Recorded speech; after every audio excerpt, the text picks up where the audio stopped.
Assalamualaikum warahmatullahi wabarakatuh. Alhamdulillahirabbil alamin. Wa bihi nasta'inu ala umurina dunya waddin. Asyhadu an la ilaha illallah wa asyhadu anna Muhammadan abduhu wa rasuluh. Wassalatu wassalamu ala nabiyina Muhammadin wa ala alihi wa sahbihi ajmain. Amma ba'd. Alhamdulillah, puji kita panjatkan kepada Rabbi Allah Azza wa Jalla yang telah memberikan anugerah kenikmatan kepada kita semua, terutama di malam ini, yaitu di malam akhir 10 akhir Ramadan. Ada yang itikaf dari pagi sampai malam, atau ada yang full, ada yang malam ganjilnya saja. Ada juga yang malam saja. Semoga semuanya dapat pahala dari Allah Subhanahu wa taala. Salam dan salam semoga tercurah kepada Nabi kita Nabi Muhammad SAW, kepada keluarganya, para sahabatnya, para tabi'in, tabi'ut tabi'in, dan kepada umatnya sampai akhir zaman. Bapak-bapak, adik-adik, para asatid yang dimuliakan Allah Subhanahu wa taala. Mudah-mudahan pada hari ini kita masih diberikan semangat. Ada yang masih semangat? Bapak-bapak semangat? Kalau tidak semangat, ada sebuah kisah. Syekh Dr. Aid Al-Qarni menceritakan ada sebuah kisah. Di suatu wilayah atau suatu negeri, ada seorang namanya Antara. Antara ini kalau sekarang sebutnya preman lah, jawara. Terkenal sampai ke kampung-kampung yang lain itu terkenal nih Antara ini. Terkenal orang kuat lah gitu kalau kita. Suatu hari ada pemuda lagi penasaran punya ilmu apa Antara ini, sampai orang takut karena terkenal dengan jawaranya gitu kan. Nah, maka ketemulah pemuda itu dengan Antara. Maka bertanya pada si Antara, kamu terkenal itu punya ilmu apa sampai terkenal? Muncul bahasa kita mah kayak mecakan cenah lah. Urang jajal ilmu teh cenah. Bukan naon. Punya apa kamu? Kata si Antara gini, coba tangan kamu masukkan ke mulut saya dan tangan saya masukkan ke mulut kamu. Kieulah tangan. Sedikit kan? Sedikit. Nanti dihitung 1 2 3, keras, gigit sekeras-kerasnya. Begitu digigit sekeras-kerasnya, gitu kan? Itu pemuda itu berteriak, kesakitan. Mudang wow gitu kan, sakit. Antara mah tidak. Akhirnya Antara bilang, nah itulah ilmu saya. Apa ilmuwan? Saya juga sakit sebenarnya, cuman saya punya kesabaran. Kamu tidak sabar menahan sakit sehingga kamu berteriak. Kalau saya sabar sakit, saya sakit. Nah, itulah ilmu saya.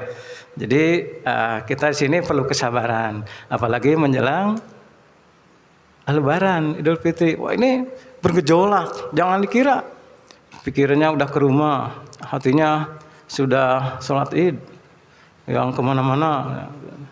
Tapi kesabaran inilah yang bisa bertahan. Jadi itu sedikit cerita yang mudah-mudahan jadi motivasi kita, bagaimana kita kesabaran. Hadirin ikhwatul fillah yang dimuliakan Allah Ta'ala, saya akan mengambil sebuah judul Healing with Al-Quran.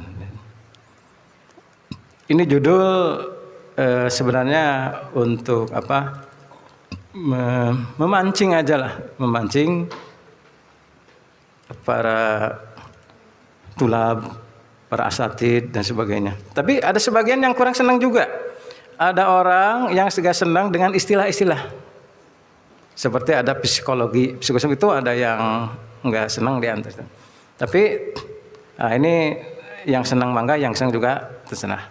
Yang penting ini adalah sebuah saya edukasi edukasi, tapi percampuran, ada pengalaman, ada reality, ada analisis dan hasil uji. Nah ini sini. Tapi sesuai dengan kemampuan masing-masing. Karena bahasa-bahasanya kalau kita pakai ini bahasa-bahasa yang seperti yang pertama gitu kan. Kalau saya juga tidak terlalu paham bahasa Inggris gitu kan. Tapi insya Allah adik-adik semua pahamnya bahasa Inggris ya. Paham ya Pak? Insya Allah lah itu.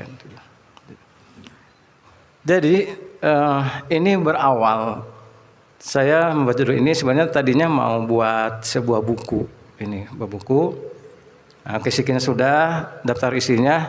Nah, ini sebagian yang rencana dalam buku saya ini hanya beberapa poin, tidak semua. Itu semua. Tapi nanti Bapak sekalian, adik sekalian harus bisa mengambil faidah, walaupun nanti insya Allah saya simpulkan dengan judul Healing with Al-Quran itu. Apa yang dapat kita ambil? Mudah-mudahan hati kita ini masih connect gitu ya. Karena Ibnu Mas'ud pernah berkata, carilah hati kalian di tempat keadaan. Pertama, ketika membaca Al-Quran. Kedua, ketika bermajelis seperti ini. Ketiga, ketika berholwat dengan Subhanahu wa Ta'ala. Nah, kalau yang hadir sini konektivitas hatinya masih ada, alhamdulillah. Kalau tidak ada, kalau pikirnya sudah di rumah, minta kepada Allah, ya Allah, minta hati yang baru, kata Ibnu Mas'ud itu kan. Kembali pada topik pembahasan, karena kita juga waktunya malam. Jadi healing with Al-Quran. Udah tahu arti healing? Udah ada? Healing, Pak Jaya healing? Namanya? Healing ya? Healing. Biasanya kita healing itu jalan-jalan ya. Healing itu jalan-jalan, healing kan? Healing itu kalau kita buka dalam kamus itu namanya penyembuhan, gitu kan. Jadi penyembuhan dengan Al-Quran. Kalau penyembuhan berarti ada yang harus disembuhkan. Jadi maaf kalau pada hari ini antum sekalian tuh harus disembuhkan, termasuk saya gitu kan. Harus disembuhkan dengan Al-Quran. Maka maksudnya adalah Al-Quran sebagai penyembuh gitulah, gitu kan. Ayatnya ada yang baca mushaf? Dari mushaf? Boleh dibuka. Quran surat Yunus ayat ke-57. Sudah dibuka? Siapa yang sudah dibuka? Mana? Dapat? Baca man? Ya.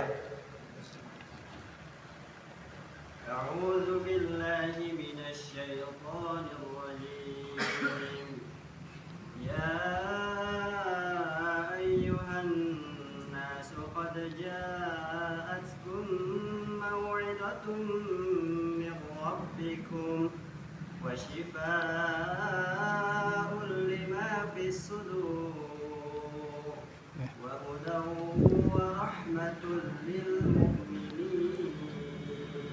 Ada yang artinya? Dibuka artinya? Buka artinya?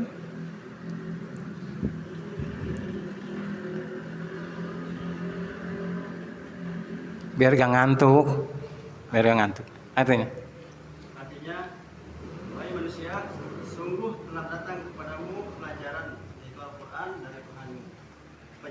Bagi sesuatu penyakit yang terdapat dalam dada dan petunjuk serta rahmat bagi orang-orang mukmin. Nah, itu kita garis bawahi yang syifaun lima fis sudur. Jadi Al-Quran itu sebagai obat. Nah, inilah awal dari judulnya itu. Penyembuh penyakit yang ada dalam dada. Yang ada dalam dada apa?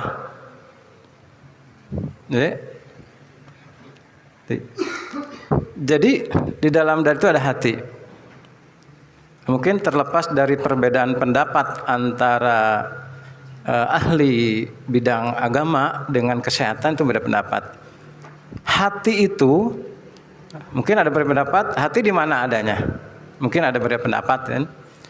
Imam Al-Ghazali mengatakan jangan dibingungkan dengan pendapat kedokteran kita secara syariat. Hati itu adanya di sudur. Sebagaimana dalam Quran surat Al-Hajj ayat 46 sebelah kanan paling bawah lah, nanti dibuka. Al-qulubu fi sudur, hati itu ada di dada. Nah, tapi kalau di kedokteran hati itu ada di sini kan, yang gambar lope itu, nah itu kedokteran itu. Nah, kata Imam Al-Ghazali tidak apa-apalah, jangan ribut itu, kemal beres-beres. Jadi Al-Quran itu sebagai penyembuh hati yang ada di dalam dada. Apakah kita terbebas dari penyakit hati? Kalau dalam bahasa kerennya penyakit jiwa, bisa nggak kita terbebas? Bisa, orang mau terbebas, no. Sehat. Abu Zaid Al-Bahli, ulama plus seorang dokter, abad ke-9, beliau mengatakan bahwa manusia itu sampai hari tua mungkin bisa terbebas dari penyakit fisik, tapi tidak terbebas dari penyakit jiwa, dari penyakit hati. Nah, inilah pembahasan bagaimana kita menyembuhkan penyakit Adam di dalam dada. Tapi yang uniknya, kita itu jarang meneliti hati itu, bagian-bagian hati jarang kita meneliti. Taunya hati udah gitu kan. Tapi di dalam Al-Quran itu ada kadang-kadang kalimatnya kolbun, ada puad. Kok ini kolbun, ini puad? Nanti bisa dibuka dalam Al-Quran. Maka yang luar biasa itu Imam Hakim At-Tirmidzi, seorang ulama, dia mengatakan hati itu ibarat mata. Mata itu ada mata luar, ada yang hitam, yang putih, tetap aja mata.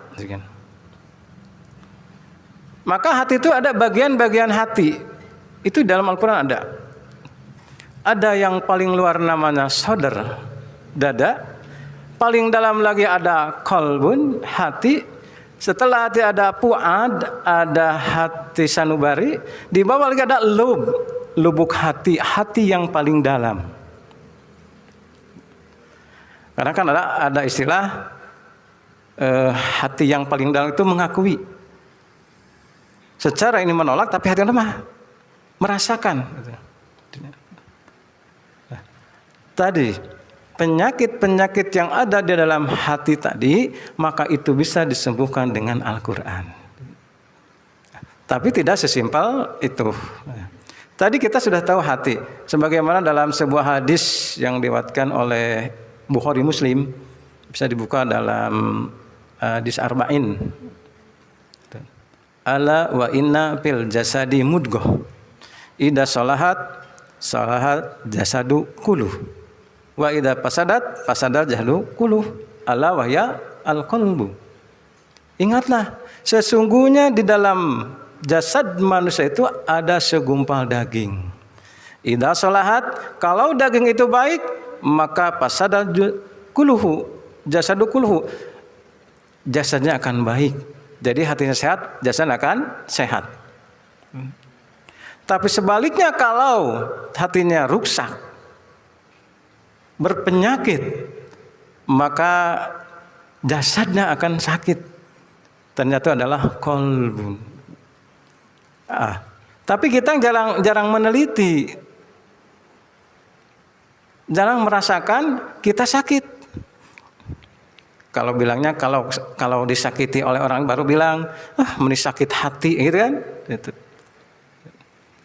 Tapi jarang ke klinik, karena mungkin nggak ada kliniknya. Kecuali memang kliniknya adalah para ulama yang mumpuni. Kalau kita sakit jasad, biasanya langsung klinik A, B, C dan sebagainya. Tapi kalau kita ada perasaan iri, hasud, nggak pernah, ini penyakit. Nah, itulah Al-Quran untuk menyembuhkan penyakit-penyakit dalam dada.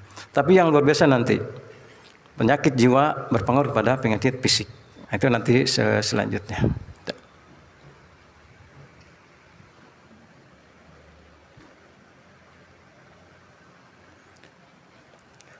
Ini pertama adalah unlock your heart with Al-Quran. Bersihkan hati dari kekotoran. Gaya bahasa gaya aja ya. Unlock itu bukalah hatimu dengan Al-Quran. Atau bukalah untuk memahami Al-Quran. Jadi setelah kita memahami tadi hati, maka kalau pingin lebih dalam, ada bukunya benar tadabur ayat-ayat hati, itu luar biasa. Tipis tapi dalam sekali itu. Nah, hati kita itu dibuka. Dari apa? Ya, intinya dibersihkan dari kekotoran-kekotoran. Karena kalau tadi kita hati itu masih berpenyakit, itu susah untuk Al-Quran menjadi obat. Nah, ini yang kita tidak menyadari. Ini tidak semua kalangan. Misalnya gini, kita baca Al-Quran, tapi tidak perasaan apa-apa. Tidak lebih dalam lagi menangis, tidak. Ada getaran, tidak ada. Atau dalam ayat itu kulit juga tidak berpengaruh. Berarti ada masalah dalam hatinya. Maka bukalah hati kita itu dengan membersihkan kekotoran-kekotoran yang ada dalam hati. Kalau secara umum para ulama yang dalam bidang tajwid nufus gitu kan, biasanya ada yang kotor adalah penyakit subhat, penyakit syahwat, maksiat gitu kan. Tapi aneh, orang kelihatan katakanlah seorang alim, kelihatannya dia tidak bermaksiat, tidak kelihatan dia ahli maksiat. Tapi Al-Quran itu tidak connect terhadap dirinya. Saya itu sampai mencari-cari. Ini ada apa? Analisa itu mencari kenapa banyak pengusung Al-Quran dan sebagainya, tapi konektivitas terhadap Al-Quran tidak ada. Karena nanti konektivitas dihasilkan dengan amal soleh. Jadilah sebuah amal, sebuah akhlak, seorang akhlak Qurani. Dari hadis Anas itu saya mau analisis, nggak ada apa ini. Ternyata alhamdulillah jawabannya luar biasa. Jawabannya seorang ulama, Ibnu Athaillah As-Sakandari dalam Kitab Al-Hikam itu. Jadi ada 4 hal yang bisa mengotori, menghalangi konektivitas hati kita terhadap Allah, konektivitas kita terhadap Al-Quran. Yang pertama adalah obsesi dunia. Bukan dunia, obsesi dunia. Jadi ada lintasan-lintasan dunia itu melekat di dalam pikirannya, tersimpan dalam hati. Nah, itu bisa menghalangi. Ustaz, saya mah tuh taradu dunia. Tapi aneh gitu kan. Tapi obsesi itu pasti ada. Tapi bagaimana kita memanage lintasan dunia tersebut, gitu, jangan sampai melekat di dalam hati kita sehingga menghalangi konektivitas tadi. Yang kedua adalah kita menunda-nunda taubat. Nah, ini kesempatan di 10 akhir itu kita bertobat kepada Allah Subhanahu wa taala. Karena dari perkataan, dari ucapan, perilaku kita manusia biasa, tidak terlepas dari kesalahan dan dosa. Kadang lisan kita itu singkat aja bicara itu kan, tanpa terasa menyinggung orang. Maka sering-sering mau maaf, minta maaf, beristighfar kepada Allah. Itu bisa menghalangi dalam hati kita. Apalagi dosa-dosa yang besar. Yang selanjutnya adalah maksiat, jelas kalau maksiat kan, maksiatnya umum lah. Bahasa maksiat umum menghalangi hati. Dan yang keempat adalah lalai. Jangan dipungkiri. Kita itu masih banyak lalai dalam aktivitas ibadah apapun. Ya saya bicarakan orang lain. Kita kalau nggak dilawan, ini kelalaian ini luar biasa. Karena setan juga tahu ini digoda dengan maksiat, oh kuat. Ini goda dengan dunia, wah tidak, pimpinan pondok, pimpinan sekolah, wah baca Quran.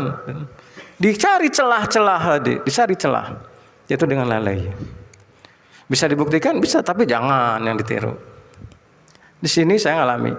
Ketika tidak buka HP, kita fokus. Buka aja HP langsung WA, harus dijawab. Dijawab ini jadi kesini. Oh, udah berapa menit? Nah, kelalaian ini yang harus kita perbaiki. Gitu. Maka kalau bersihkan hati dari kekotoran itu, mulai terbuka dengan fase yang kedua, yaitu reconnect with Al-Quran. Reconnect itu dua kata, re dan connect. Connect itu menjalin hubungan, menjalin komunikasi. Reconnect menjalin kembali hubungan dengan Al-Quran. Jadi hati kita tadi sudah dibuka. Dengan membersihkan kekotoran, maka kita konektivitaskan hati kita dengan Al-Quran. Kalau dalam gadget itu ada 4G, ada 3G, ada 5G, kan? Tingkatkan. Gitu. Berinteraksi dengan Al-Quran. Maaf sedikit, ada yang di sini sudah hatam 2 kali? Adik-adik sudah 2 kali hatam? Udah? Belum? Kalau Ustaz udah sih kan nama pasti udah kan. Kalau ada yang udah, kayaknya panitia kasih hadiah nih. 2 kali sekarang, 2 kali hatam, belum ada kan? Berarti saking sibuknya ada itu, luar biasa deh. Sibuk sekali. Oh, alhamdulillah. Ke panitia aja hadiahnya. Itu tandanya tadi, maaf. Jadi kelalaian itu selalu mengiringi kita. Pasti kalau gurunya targetnya berapa? 3 ya? 3 ya? Oh 3 targetnya, 2 belum. Itulah, gitu kan. Rata-rata 3, gitu kan. Ya kalau 1 alhamdulillah, gitu kan. 2. Itu menunjukkan bagaimana cara kita untuk mengoneksikan dengan Al-Quran. Jadi cara itu dengan, kalau dalam bahasa itu tikror, atau dalam bahasa ini kinestetik, mengulang. Maka dengan izin Allah saya punya pengalaman tuh. Nah, adik-adik percaya tidak percaya terserah, Bapak terpercaya. Saya itu 2 tahun lebih bersama Al-Quran, ditemani sama Al-Quran 2 tahun. Cuman kadang-kadang pula sekarang ada pudar-pudar gitu. Letak ayat semua itu tahu gitu. Ternyata betul. Ternyata para ulama, nah, di sini di antaranya ada referensinya adalah Syekh dari Arab Saudi, namanya Ibrahim Ash-Shakran. Beliau itu mempelajari kitab-kitab Tajqiyatun Nufus. Tapi aneh katanya.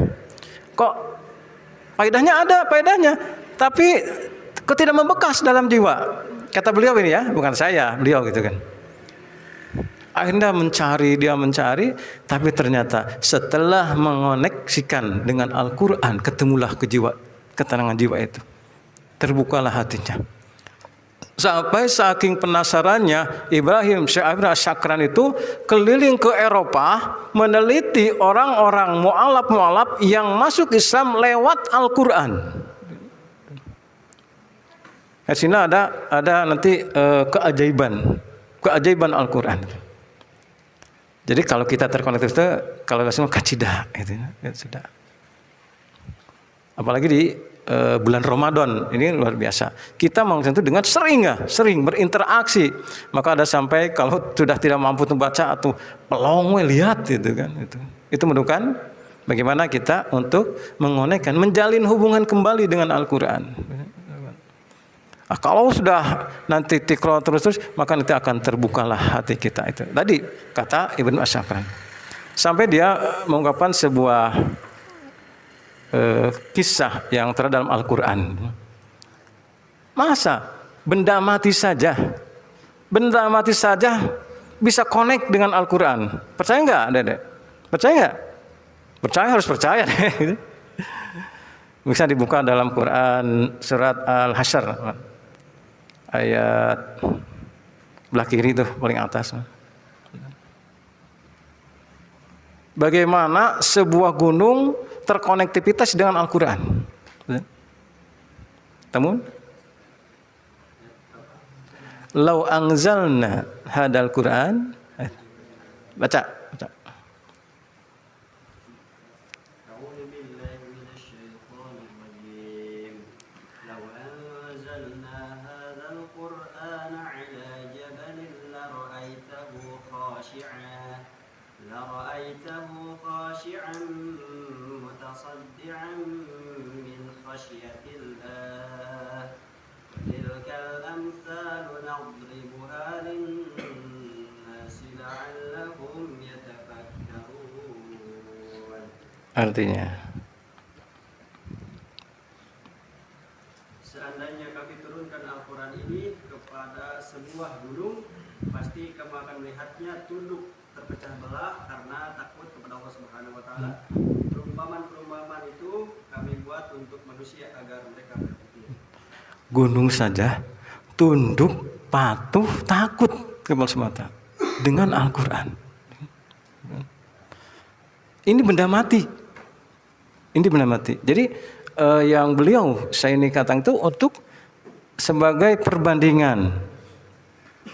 Gunung saja bisa terkonektivitas dengan Al-Quran, apalagi kita sebagai manusia. Maka itu suatu keajaiban, mujizat yang luar biasa. Gunung saja sampai dalam surat Al-Jin itu, jin itu berkerumun sampai takjub dengan bacaan Al-Quran. Orang kafir Quraisy saja dia menolak, tapi hatinya ada perasaan.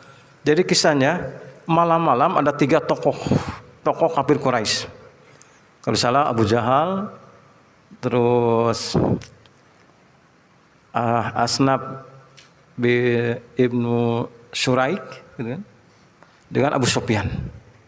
Ngintip. Rasulullah SAW lagi baca Quran di rumahnya, bertiga dalam jalur yang berbeda, jadi tidak ketemu di situ. Akhirnya mendengarkan, hatinya takjub, hanya kesombongan yang menolak itu. Dia takjub. Ketika pulang bertemu, ya katakan di pertigaan, ketemu di sini. Udah dari mana kamu? Kamu dari mana? Kamu juga dari mana? Bukan dalam Al-Quran. Janji besok jangan kesini lagi, janjian. Besok jangan mendengarkan lagi. Hari kedua datang lagi, bertiga jalur yang berbeda lagi. Pulang ketemu lagi, sampai 3 kali.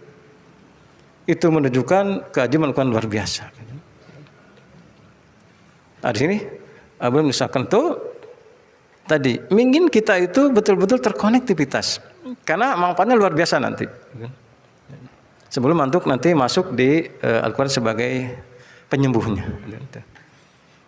Pertanyaannya itu tadi, sejauh mana konektivitas kita pada hari ini dengan Al-Quran, gitu kan? Maka ada sebuah riwayat, kalau nggak bisa menangis, pura-pura menangis, gitu kan? Akibat kalau para sahabat itu, Rasul jelas, para sahabat itu sering menangis kalau mendengarkan Al-Quran. Sampai ada seorang kafir Quraisy juga waktu itu. Jadi ketika mendengarkan itu seolah melayang katanya, hati itu melayang.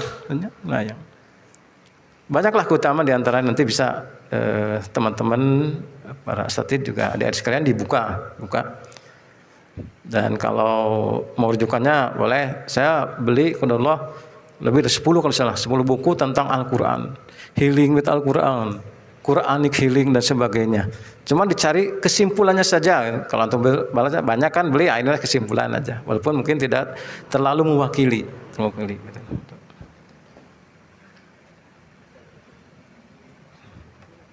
Nah sekarang Al-Quran efek. Al-Quran efek. Tahu efek kan? Ya kalau bahasa efek Al-Quran begitu kan. Jadi berasal ada sebuah kejadian. Ini sebenarnya dari kisaran tahun 1950. Terus ramai lagi 1998.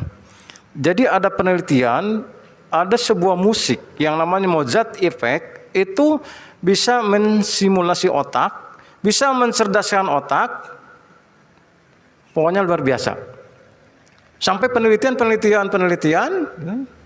orang tergandrung. Sampai penelitian dengan ada yang sampai dengan musik biasa. Ternyata mojad efek itu membuat seseorang itu lebih dari mendengar musik yang lain.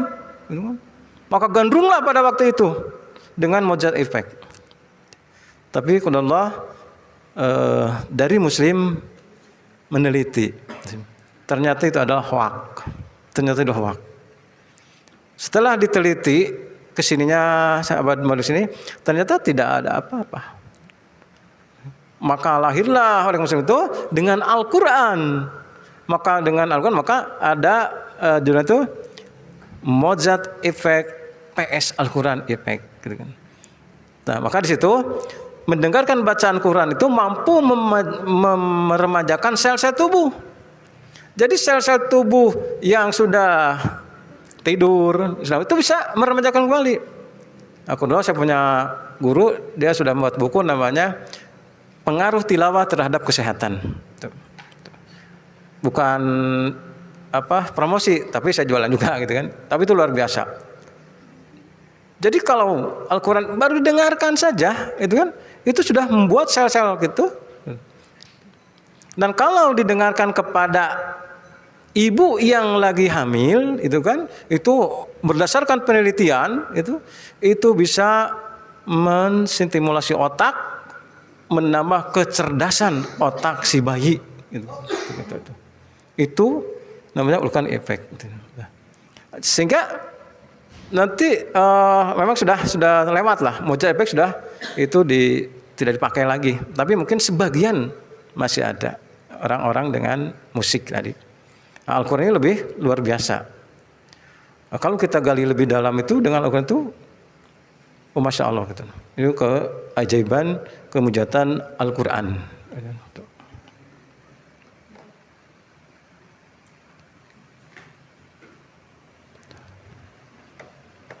Nah, sekarang udah mulai masuk healing with Al-Quran. Ini ada yang mengatakan the healing power of Al-Quran, self healing with Al-Quran, Quranic self healing. Kalau healing with Quran itu umum, tapi kalau self itu pribadi. Jadi bagaimana kita mengobati diri kita, self healing Al-Quran, atau kita juga mau mengobati orang lain. Baik. Dan qadarullah, saya sudah praktek ke beberapa orang, ke beberapa ya katakanlah pasien gitu kan, pasien yang punya problematika di dalam jiwanya. Kalau di dunia psikologi Islam itu ada namanya OCD gitu. OCD. Tahu OCD? Yang pernah dengar OCD? OCD pernah? Belum ya? Nah, kita ada teks nih. Apakah yang hadir punya penyakit OCD? Nah, ini bisa disembuhkan dengan psikoterapi Islam, psikoterapi Qurani. OCD itu obsessive compulsive disorder, bahasa kerennya gitu kan. Jadi gejala was-was, gejala seperti ada bisikan-bisikan. Was-was tanpa ada alasan, gelisah tanpa ada alasan. Ini namanya OCD. Mungkin tidak terlalu terkenal, padahal ini ditemukan oleh tadi Abu Jadd Al-Bahili abad ke-9. Seorang dokter, seorang ulama, dialah yang menemukan penyakit OCD dan obatnya. Nah, jadi nanti detek masing-masing. Misalkan adik-adik jual cemas tepuk puguh, cemas gitu. Itulah hati-hati OCD. Nanti akan setan masuk. Ini seorang teman, alhamdulillah sekarang udah saya terapi dan alhamdulillah dengan izin Allah sembuh. Itu ketika baru menikah, kena ini, naik kereta api, tapi kereta api belum cepat kan, baru duk, loncat dari kereta api itu loncat. Itu dengan anak tuh berteman tuh puluhan tahun, baru kemarin dia curhat, sampai kalau sholat itu kalau imamnya meragukan, dia pindah ke masjid lain, sholat lagi, ke rumah sholat lagi terus, karena ragu. Jadi keraguan-raguan mengingat dirinya itu namanya OCD. Nah, itu bisa dengan keyakinan dengan Al-Quran. Dan alhamdulillah sekarang dengan izin Allah sudah sembuh. Saya tanya, alhamdulillah sudah sembuh Ustaz, gitu kan. Banyak sekali penyakit-penyakit yang saya lakukan. Kalau dalam psikoterapi itu, jadi sumber penyakit jiwa itu ada 4. Ada namanya gelisah. Ada sok gelisah. Belum beli baju lebaran gelisah kan? Wah, itu alhamdulillah gitu. Bapak-bapak lah. Gelisah itu. Kedua namanya depresi. Ketiga namanya neurotik. Keempat namanya fobi. Itu sumbernya. Nah, nanti dalam Islam ada iri, hasud, dengki, itu penyakit. Itu juga gelisah sebenarnya. Kegelisahan itu bisa dengan healing with Al-Quran. Bisa kita mengobati diri kita, bisa juga mengobati orang lain. Makanya dalam beberapa ayat tadi, dalam Quran surat Yunus 57, dalam Quran surat Al-Isra 82, dalam Fussilat 44, itu bahwa Al-Quran sebagai syifaun, obat. Apakah jadi obat fisik? Nanti ada bahasanya. Nah, healing with Al-Quran ini untuk kita terbebas, meminimalkan lah kalau kita biasa, meminimalkan kegelisahan, apalagi iri, hasud, dengki. Dan kata Abu Jabir, manusia tidak akan terlepas dari penyakit jiwa itu. Itu dengan healing with Al-Quran. Psikoterapi Qurani, maaf bahasanya bahasa rada keren lah, kayaknya rada keren gitu. Psikoterapi Qurani, psikoterapi itu adalah satu ilmu untuk pengobatan, gitu kan, yaitu dengan Quran. Ini kalau saudara dalam judul bukunya itu Psikologi Qurani, Muhammad Umar Usman An-Najati. Di dalam Al-Quran ternyata kalau kita gali, kita baca, kita telusuri, ternyata di situ banyak obat-obat untuk penyakit-penyakit yang ada dalam jiwa manusia. Di sini, ini sebagian ya, tidak semuanya. Iman dan tauhid. Iman itu sebagai obat. Sebagai obat, sebagai perubahan dalam jiwa kita. Maka kata beliau, gitu, aneh kalau orang Islam masih ada rasa takut. Kalau ada orang beriman merasa takut. Allah Subhanahu wa Ta'ala sudah memberikan kiatnya dalam Quran surat Ar-Ra'd ayat ke-8 sebelah kiri paling bawah. Man baca man. Ar-Ra'd.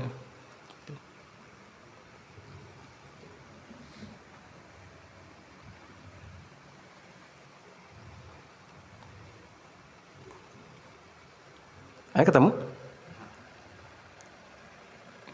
Ayat 28. Alladzina amanu, ya 28. Itu familiar sudah. Insyaallah pada hafal adik-adik. Semua sudah pada hafal insyaallah. Tapi ada yang harus kita analisis dalam itu. Bukan Qur'annya, kitanya analisis maksudnya. Ada? Ya, baca.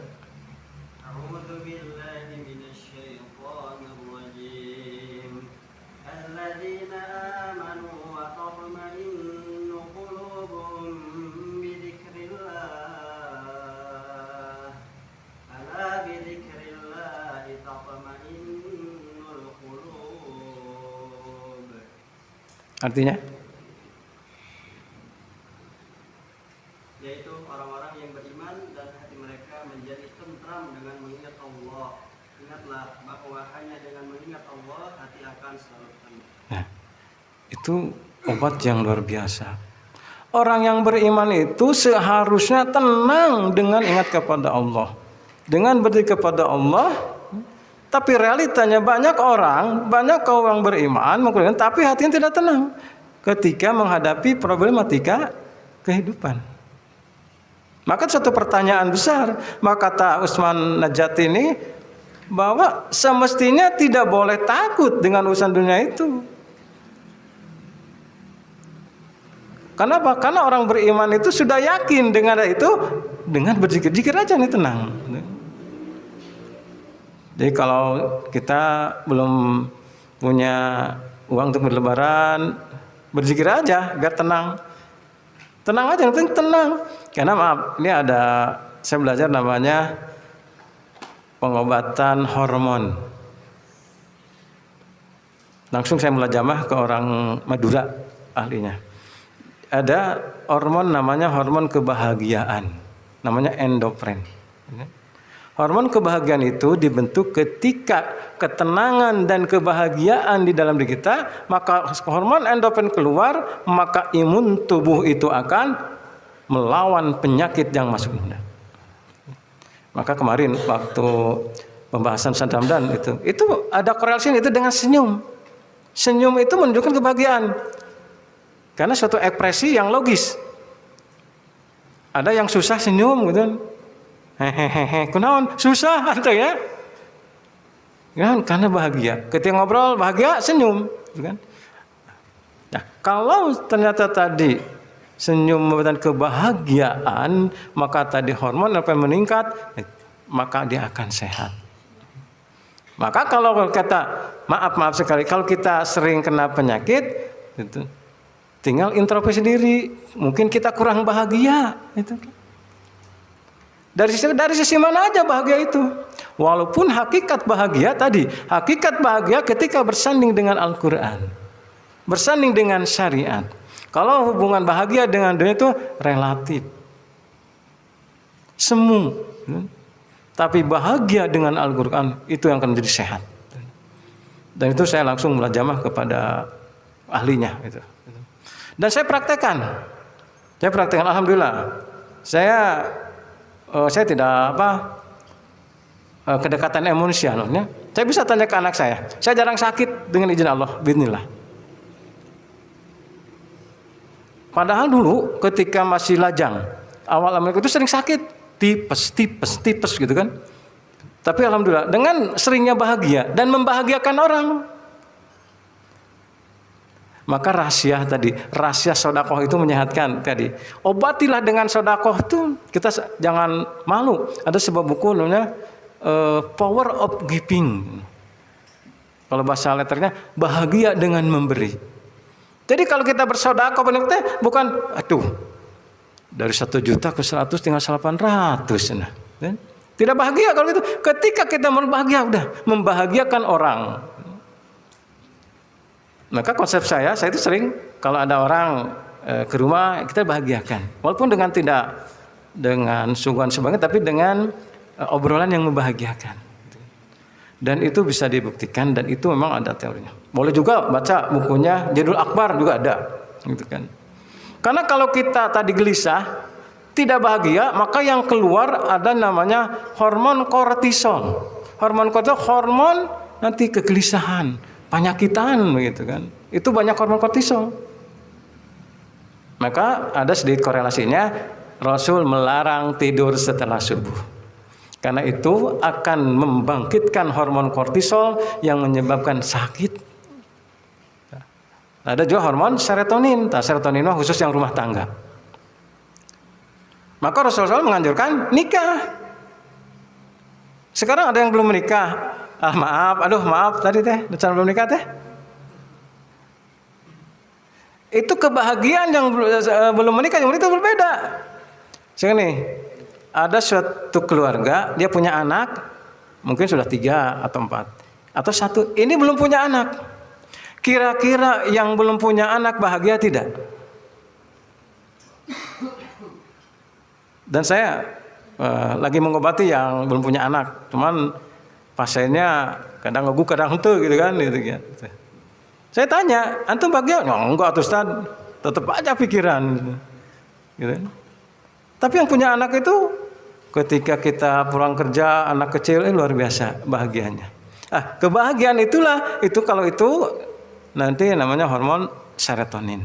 Atau ya itu merahasialah hubungan dengan itu. Itu hubungan nanti dan itu akan menyehatkan tubuh kita. Jadi bangsa sekalian, Allah SWT kembali lagi bahwa iman itu bisa menyehatkan. Iman itu bisa menghilangkan rasa takut. Jadi kalau kita masih ada rasa gelisah, takut, perbaiki iman dengan konektivitas tadi dengan Al-Quran. Kedua ibadah. Ternyata seluruh ibadah, saya teliti, saya baca literasi, seluruh ibadah itu menyehatkan jiwa. Gitu kan? Salat, gitu kan? Salat itu bisa dibuka. Rasul ketika ada pikiran-pikiran, ada problematika, beliau salat 2 rakaat. Maka kalau ada ini pingin lulus ujian, pingin nilai besar, salat kepada Allah, berdoa kepada Allah.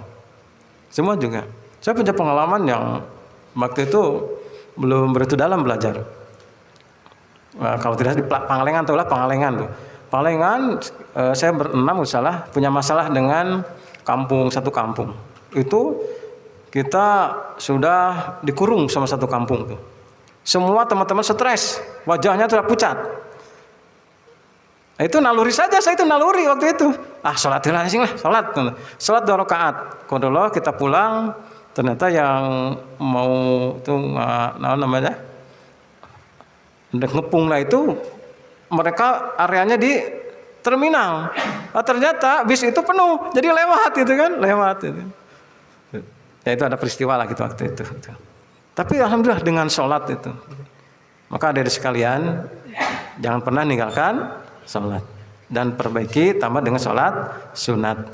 Panjang sekali bab sholat itu kesehatan. Sampai dulu saya pernah belajar khawatir waktu itu sholat itu tujuannya sehat, itu yang saya nggak lanjut. Jadi gerakan-gerakan sholat itu menyehatkan badan. Sampai ada juga penelitian dari orang Jepang itu kan. Tapi dengan catatan sholatnya yang benar, yang betul-betul sholat sesuai dengan koridor syar'i. Dulu saya pernah mengobati orang yang asam lambung dengan ruku aja lama. Kalau darah tinggi dengan sujud, maka syariatnya adalah tumanina tenang lama, itu kan. Dan itu dia menyehatkan. Cuman waktu itu saya nggak dilanjut karena khawatirnya nanti pas sholat tujuannya untuk sehat, bukan takarrub kepada Allah Subhanahu wa Ta'ala. Tapi intinya ini sholat tuh bisa. Jangan saum. Kita yang saum ini luar biasa. Ternyata saum itu menyehatkan tubuh. Tapi di saum anu gering, kita pertanyaannya, ketika saum Ramadan tapi ada yang sakit, bagaimana korelasinya tadi hadis dengan realita? Ternyata setelah digali dari beberapa tadi, ternyata saum itu menyehatkan jiwa dan tubuh.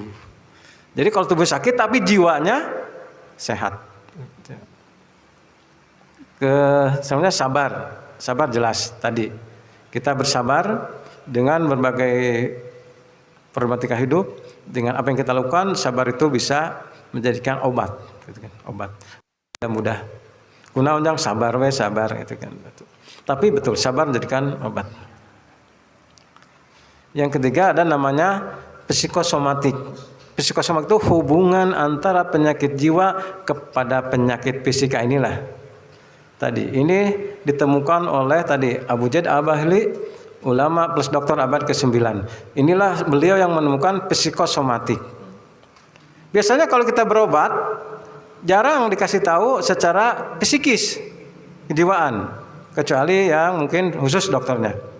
Coba aja kita berobat diabetes. Kalau diabetes terkenal karena meningkatnya gula darah di dalam tubuh karena banyak makan karbohidrat, nasi putih. Paling itu aja. Tapi ternyata dari sisi psikosomatik, ternyata di antara penyebab penyakit itu adalah pikiran. Ini real, saya dengan teman ketika di check up. Kalau alhamdulillah di Allah saya sehat semua. Beliau kena diabetes. Saya heran, dari makan semuanya bagus, tapi tahu ternyata dia banyak punya problem. Maka problem itu harus kita manage. Jangan sampai jadi penyakit. Ada nih murid, ketika zamannya COVID, dia sakit tipes, udah sembuh. Saya langsung nengok ke rumahnya. Di belakangnya ada rumah, meninggal karena COVID. Itu jadi lagi sakitnya karena pikiran. Itulah bahayanya, lintasan pikiran itu bisa berpengaruh Itu yang ditemukan oleh Abu Jaid Al-Bahli, itu dengan psikosomatik. Gitu. Jadinya tidak terlepas pengaruh penyakit fisik, pengaruh kepada jiwa, penyakit jiwa pengaruh kepada fisik. Maka kalau ada dalam kode etik pengobat itu jangan dikatakan. Misalkan seseorang berobat, kata dokter, wah, ya mah obatnya, obatanan ya mah, mesti obatnya, don. Jangan gitu. Kita kadang-kadang takut ya kalau mau diteliti, aduh penyakit iya, was-was gitu kan, was-was.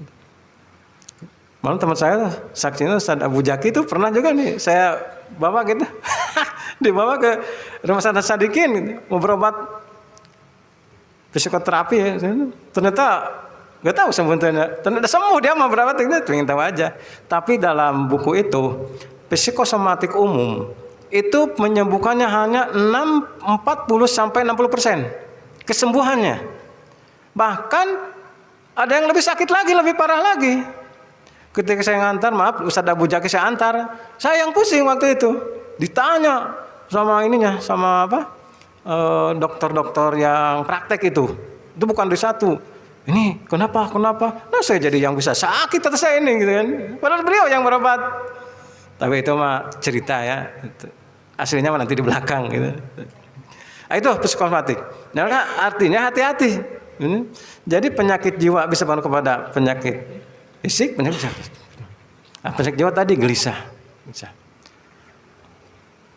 Syekh Dr. Aid Al-Qarni bisa dibuka dalam bukunya yang fenomenal Al-Tahzan, itu dia mengadopsi hasil dari ahli kesehatan. Gelisah itu bisa menyebabkan berbagai penyakit dalam tubuh.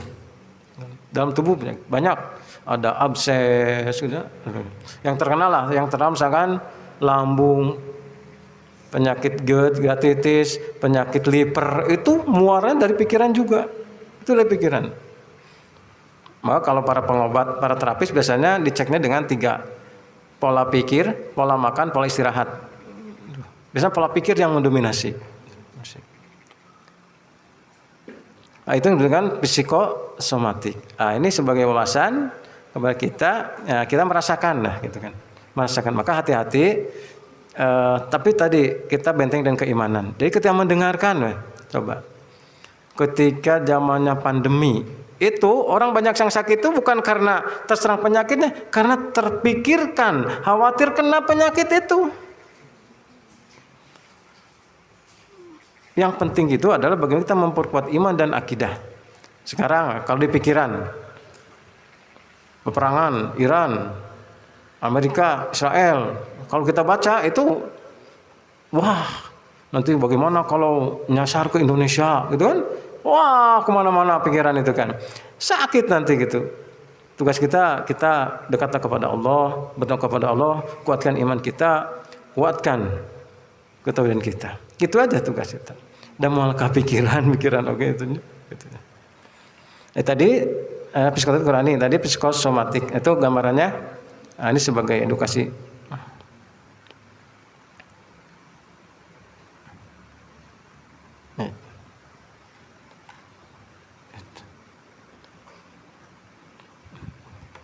Kelewat barusan. Jadi Al-Quran itu sebagai solusi. Sedikit. Kita harus yakini. Kita punya kitab suci kita. Al-Quran, kitab yang mulia. Yang diturunkan oleh Allah Subhanahu wa Ta'ala yang maha mulia. Mulai perantaraan malaikat Jibril, malaikat yang mulia. Sampai kepada Muhammad SAW, Nabi kita, Nabi yang mulia. Dan siapa saja yang mengikuti. Bisa saja yang mengamalkan. Siapa yang bersangkutan, maka Allah insya Allah akan muliakan. Solusi hidup itu adalah Al-Quran. Problematikanya kita jarang dekat dengan Al-Quran itu saja. Maka kita sering kemana-mana nanya, padahal sudah ada jawabannya. Saya punya, katakanlah ya teman adalah udah tua. Jadi kalau sudah sakit, udah kemana-mana. Ke rumah sakit alisan 2 kali, ke USUN 2 kali gitu kan. Saya diagnosa, saya analis, saya konseling, ternyata persoalan dari pikiran. Saya cek. Jadi kurang interaktif dengan keluarga. Jadi maaf Bapak-bapak sekalian. Jadi interaktif kepada anak itu, anak kepada orang itu penting. Si bapak itu kalau dengan saya itu ceria, senyum, tapi kalau nggak ada, saya tanya, gimana Pak dengan anak? Nah, dengan menantu, nah itu. Jadi kurang interaktif. Nah, itu pentingnya interaktif antara keluarga, anak ke bapak, ke ibu dan sebagainya itu diantara apa? Untuk memperkuatkan imun tubuh. Nah, jadi solusi itu sudah ada. Ada sebuah kisah. Ada seorang pemuda itu punya problem dengan orang tuanya. Itu dinasehati oleh katakanlah ahli ilmu, para ahli, tetap aja. Gitu bandel lah katakan. Tapi diberikan ayat, ada sebuah ayat tentang birrul walidain, banyak birrul itu kan. Misalkan ada dalam Quran surat Luqman, ada surat Al-Isra, surat Al-Ahqaf, gitu kan. Itu tentang birrul walidain. Ternyata si anak tersebut diberi nasihat itu tetap saja wangkelang kalau selama gitu berdukung. Tapi setelah dibacakan ayat Al-Quran luar biasa, berubah waktu itu anak itu. Itu diceritakan oleh seorang syekh, lupa sih namanya gitu. Nah, itu artinya Al-Quran sebagai solusi hidup. Sebagai apa? Sebagai motivasi. Jadi kalau kita ada perlindungan hidup, jadi kalau saya ada yang konsultasi tentang perlindungan hidup, suruh baca aja Al-Quran. Misalkan ada yang kekurangan harta dan sebagainya, itu dalam Al-Quran terus bertakwa, takwa nanti ada rezeki yang tidak disangka-sangka, gitu. Tidak dikira. Gitu. Al-Quran dengan hadis. Pengen dimudahkan, baca hadisnya ini, nanti Allah mudahkan. Gitu. Maka saya kalau sering candaan itu, kita kalau misalkan tadi kita butuh uang, ya kita kalau sedang dan kalau sakit kita sedekah. Kalau kita juga punya persoalan di materi finansial, kita sedekah. Nah, kita pikirannya gini, kadang kita butuh materi, butuh uang, jadi yang kita aja. Ketika orang lain nggak butuh pertolongan, saya juga terboga gitu kan. Tapi kalau kita mampu untuk menolong dengan berbagai cara aja. Kita macam gini. Kalau ada yang minjam, tong warage, saya juga gitu kan. Kalau mau minta apalagi minta. Maka lu minta kepada Allah. Allah itu Maha Kaya. Kalau kita minta ke manusia itu juga kadang manusia tuh kadang ngasih enggak gitu kan, dan juga bosan kalau manusia. Nah, tapi artinya tadi bagaimana kita memudahkan kita dengan kita lihat dari sisi syar'i dalam Al-Quran dan sudah ada jawabannya. Kitanya saja yang kurang mau memperhatikan Al-Quran, kurang kita berdekatan Al-Quran, kurang kita membaca hadis. Kalau dulu para sahabat membaca Al-Quran pasti paham artinya, karena Al-Quran diturunkan dengan bahasa Arab. Di situ para sahabat tahu. Kita orang Sunda, gitu kan. Baca itu diajar bahasa terjemah tak apa-apa. Itu sedikit gambarannya. Sekarang, ini sebenarnya jawabannya ini. Dari seluruh tadi yang saya bahas tadi, dari Allah, Al-Quran, ternyata itu kuncinya adalah tadabbur Al-Quran. Ini kayaknya pasnya sama Ustadz yang lebih senior. Ini sebenarnya ada 10, cuma saya singkat saja. Dan alhamdulillah saya merasakan karena di Allah dikaruniai saya belajar tadabbur langsung dengan ahlinya mulajamah. Tidak satu guru, beberapa guru, ada yang dari Surabaya, ada dari Madura, ada dari Jakarta, barulah ketemu. Pertama saya belum paham. Kedua masih alhamdulillah, setelah berapa orang tuh alhamdulillah. Jadi tadabbur Al-Quran. Kunci-kuncinya ini sebenarnya 10. Kunci ini ada 5 saja. Kuncinya 5. Pertama, cintai Al-Quran.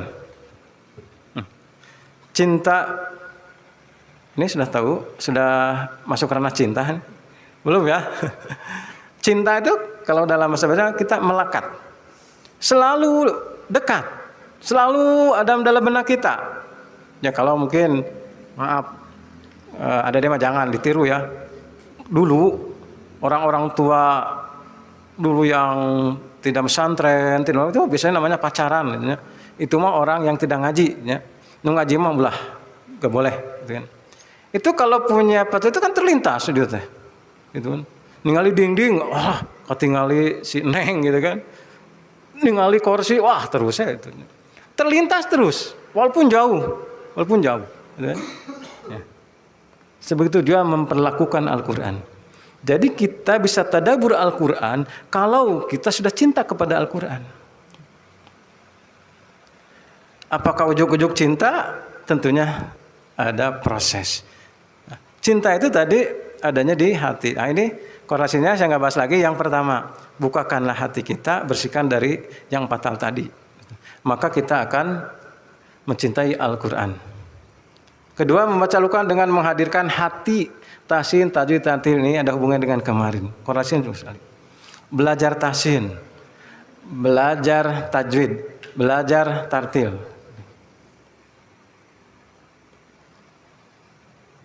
Ada lagi nanti juga ada belajar terjemah. Jadi saya sedikit gambaran belajar terjemah per kata. Tidak ada alasan untuk tidak belajar. Saya orang yang udah tua, sekarang 56, baru ketemu namanya makhraj sama sifat, walaupun belum 100%, itu usia kemarin mungkin 55 atau 54. Kalau ada seorang, dia langsung talaki walaupun kata beliau, Pak Desi, Ustaz, belum beres. Nah itu, ya saya berusaha ingin melanjutkan itu. Maka betul kemarin kalau yang hadir kata Ustadz Asep tuh belajar ta'ud gitu kan. Saya belajar ta'ud tuh berapa tahun, ketemunya kemarin. Tarik bibirnya, kumaha narik bibirnya gitu ya. Itu mah tebal, tipis, nah tarik, so bingung. Tapi dengan izin Allah, saya dipertemukan dengan guru tahsin, juga guru matan Al-Jazari. Cuman belum tamat juga, baru setengahnya matan. Itu baru ketemu. Udah tahu cara baca ta'ud? Tes, coba. A'udhu, ta'ud. Bibir lihat itu. Masih. Ini.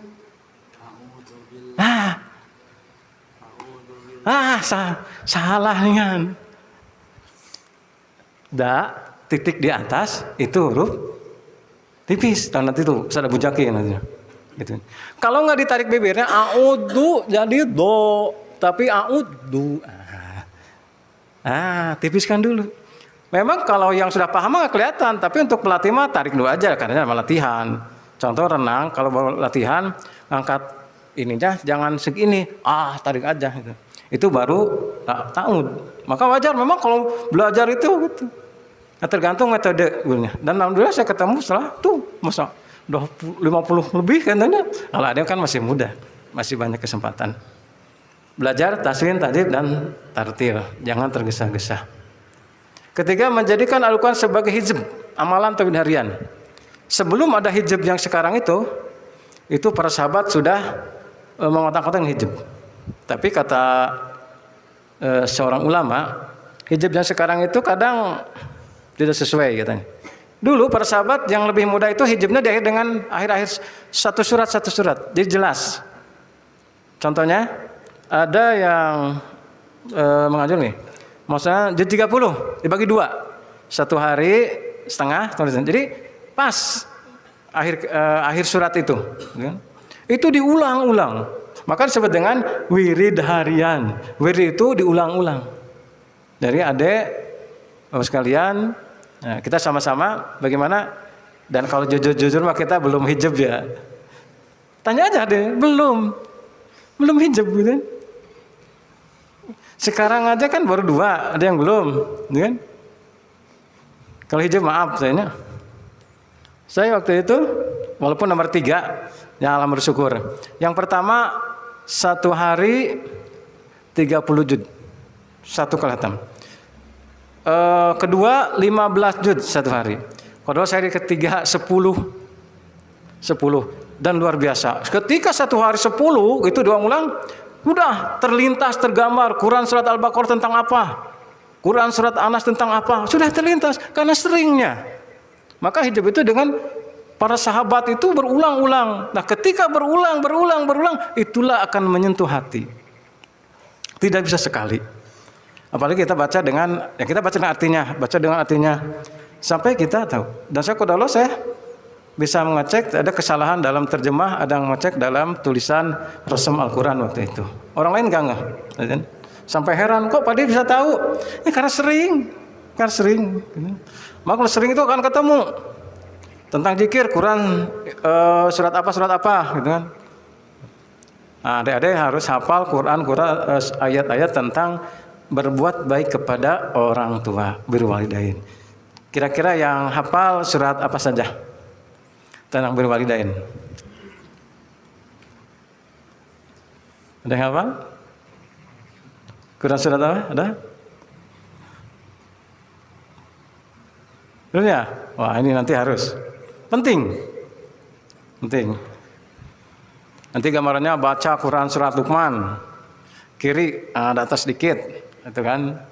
Nanti dalam Quran surat Al-Isra belah kiri tengah-tengah. Surat Al-Ahqaf atas ayat 15 tuh. Bisa.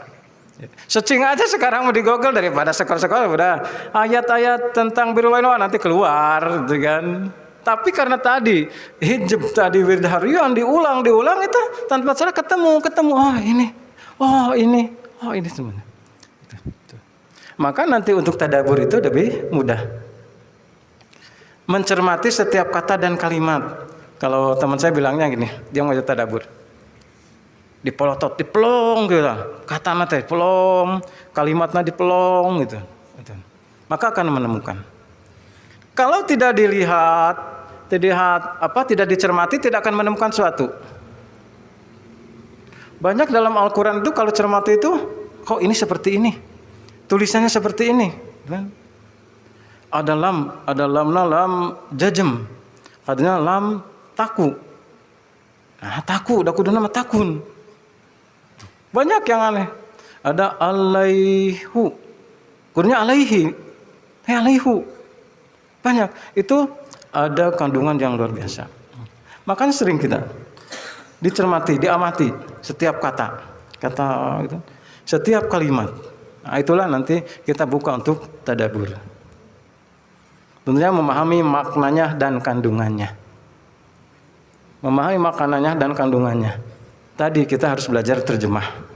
Karena orang Sunda, orang Indonesia beda. Kalau orang Arab langsung aja, walaupun orang Arab sendiri belajar bahasa Al-Quran, bahasa Nahwu Shorof.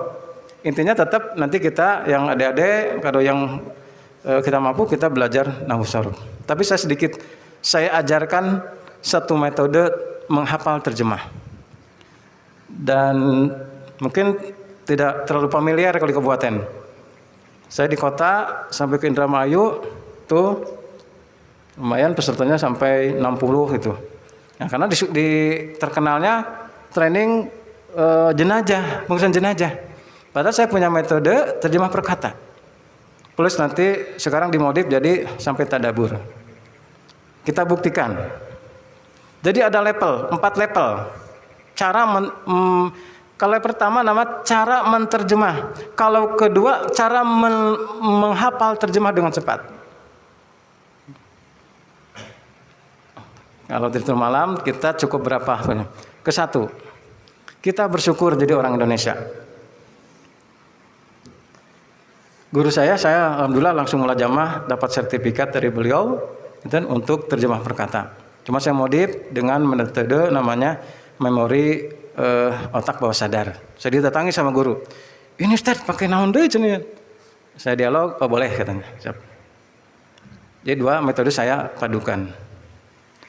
Kita bersyukur menjadi orang Indonesia kenapa? Karena level pertama, dengarkan. Ada kalimat atau kata di dalam Al-Quran yang itu semua sudah diserap ke dalam bahasa Indonesia. Gak usah menghafal. Saya buktikan. Nah, namanya siapa? Raihan, wah bagus sekali. Dulu mah guru nasidnya baik. Raihan, arti sholat apa? Dalam Al-Quran ada wa yuqimuna sholat. Apa arti sholat? Ya sholat. Mau terjemah apa? Nah terjemah juga sholat kan? Zakat. Apa arti zakat? Zakat. Lihat kamus? Enggak. Menghafal? Enggak. Tapi tahu kan? Arti janah? Janah? Itu sudah familiar. Nah itu ada level 2 lah itu. Janah itu surga gitu. Tapi sudah melekat sebenarnya.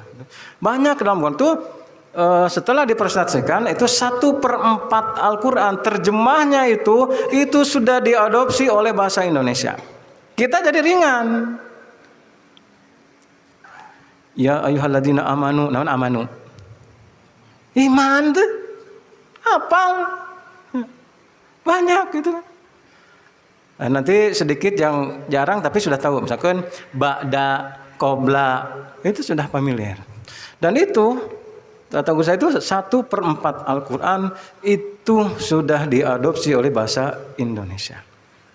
Itu saya selalu ngajar, kalau orang umum itu bisa 4 kali pertemuan atau 3 atau 2 bisa. Kalau Ustadz 1 hari juga bisa insya Allah dengan Allah. Karena nanti di level 3-4 yang harus kita jelaskan lebih dalam. Nah, kalau orang, saya pernah di Indramayu itu dari jam 9 misalnya sampai menjelang asar gitu. Karena 4 level langsung. Dan ada didatangi oleh seorang, yaitu ahli tahsin, udah belajar kemana-mana, cuman belajar jemaah, langsung ke rumah orang Tasik, kaget, ini mudah aja. Saya dipanggil ke rumahnya sampai 2 kali pertemuan. Insya Allah. Nah itu, jadi rahasianya tadi. Aduh nggak ada yang bahasa buka mushaf ya, baca buka mushaf. Coba cari di situ ada bahasa yang nggak mesti terjemah, sudah tahu terjemahnya. Lihat dalam Al-Baqarah ada berapa coba? Ada sholat, ada zakat, ada infak. Ada kan? Infak mau diartikan apa? Infak.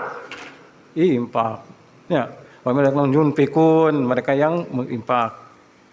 Itu secara baru per kata, belum per ayat. Karena per kata yang mengkritisi. Sekali lagi itu. Yang kedua, ini dihafal. Kita menghafal kata-kata yang mudah. Dari mulai 1 huruf, 2 huruf, 3 huruf. Contohnya wau, bi. Cara menghafalnya wa dan. Nanti refleks. Wa itu dan. Bi dengan. Oh bi teh dengan. Saya mengajar di suatu rumah keluarga, anaknya masih kecil, belum sekolah waktu itu. Nah, cuman mendengarkan. Kita tanya sama orang tuanya, ini apa artinya? Alladzina, orang-orang yang nggak ikutan dia. Karena mendengar tadi. Alladzina itu orang-orang yang nanti itu level kedua. Level kedua tadi ada wa dan fa itu kan ala itu huruf-huruf yang terdiri dari 1 huruf, 2 huruf, 3 huruf. Mudah menghafalnya. Atau hum him itu mereka. Itu di level kedua. Dan itu cepat insya Allah. Itu juga 1/4 terjemah Al-Quran terdiri dari kata-kata yang tadi dari 1 huruf, 2 huruf. Ya kalau nanti Pak Ustadz mah tahulah, ada huruf jar, ada huruf athof, gitu kan? Ada isim syarah, hada, dalika, ulaika, mudah menghafalnya. Hada ini, dalika itu, ulaika mereka itu. Nanti baru level apa? Ketiga, next. Kalau diundang lagi. Karena itu ada rumus. Ada rumus baku, adalah nafi, adalah nahi, adalah artinya tidak, adalahnya artinya jangan. Ada ma, ada matnya apa yang, ada ma artinya tidak, ada mana istifham apa. Nah, itu di level 3 dan 4. Itu nanti itu cara atau usaha kita untuk mentadaburi Al-Quran. Jadi intinya terutama pada para asatid sekalian, bagaimana kita memberikan tadabbur Al-Quran. Karena baru-baru sekarang lah ramai di kita tentang tadabbur Al-Quran. Boleh kita ya, memang idealnya itu membaca tafsir, belajar bahasa nahwu shorof, itu idealnya. Tapi untuk orang umum boleh, tapi dibimbing. Nanti kalau yang tidak bahasa Arab tidak bisa tadabbur kan, kalau terlalu tadi ideal tadi. Kemampuan kita contoh gini. Dalam Quran surat Yusuf, ruku kedua, kan? Ruku kedua.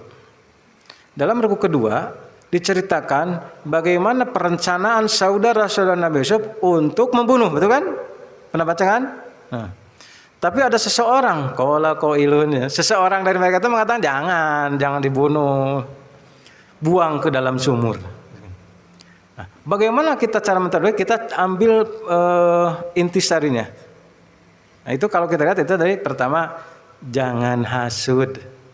Itu kan hasud kakak-kakaknya.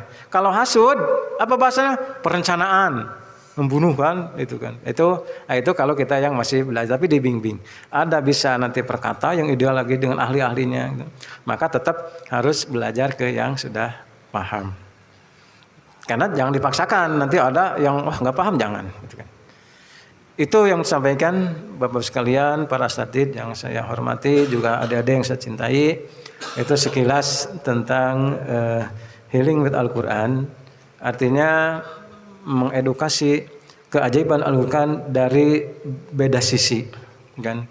Dari sisi kesehatan lah secara ini mah. Cuman tadi panjang lebar itu tahapan-tahapan untuk masuk ke situ, yaitu dengan tadi ada koreksi dengan hati kita, dengan jiwa kita, tentunya dengan tadabbur. Insya Allah, kalau Bapak sekalian tadabbur itu, masya Allah, betah asli. Lupa kadang dengan apa? Antong gitu kan. Tapi tadi kalau kita sering hijab, kita buat baca Al-Quran harian itu nanti terbuka gitu. Ya, mudah-mudahan kita tadi terkonektivitas dengan Al-Quran. Nah, sedikit ada kisah nyata ketika kakak saya meninggal, uanya Salman tuh, itu badannya itu sakit semua badannya sakit, cuma badan sakit. Itu suka manggil anak, saya bawa istri untuk mendengarkan tilawah, dan itu rasa sakitnya hilang, biidznillah, langsung bisa tidur. Karena kalau sakit gak bisa tidur ya, sebelum meninggal itu. Saya mendengar dan melihat sendiri itu sebagai sakitnya. Berarti luar biasa Al-Quran itu. Maka ada sedikit pengobatan itu ada dengan ruqyah. Nah, ini ranahnya Ustaz Asbi. Ada dengan sering membaca Al-Quran tadi, hijab tadi. Ini bisa jadi obat kita. Itu sampaikan, lebih kurang maaf. Mudah-mudahan apa yang saya sampaikan bisa diambil faidahnya, manfaatnya. Nah, intinya tadi bagaimana kita berinteraksi, bertadabbur dengan Al-Quran, mengonektifkan hati kita, jiwa kita dengan Al-Quran, sehingga Al-Quran betul-betul jadi obat fisik, obat psikis, obat jiwa, dan penyakit-penyakit yang ada di dalam diri kita. Yang tadi kata Abu Jaid Al-Bahli, kita tidak bisa terlepas dari penyakit jiwa. Maka sering-seringlah kita membaca Al-Quran. Allah Subhanahu wa Ta'ala dengan adanya bulan Ramadan di turun Al-Quran ini bentuk pendidikan kepada kita untuk selalu dekat dengan Al-Quran. Kadang di luar Ramadan jarang ada target 1 juz sehari, kadang-kadang baca, kadang enggak. Tapi masuk Ramadan orang berlomba-lomba untuk menghatamkannya dari mulai 1 kali, 2 kali, 3 kali dan seterusnya. Ini adalah kemuliaan bulan Ramadan.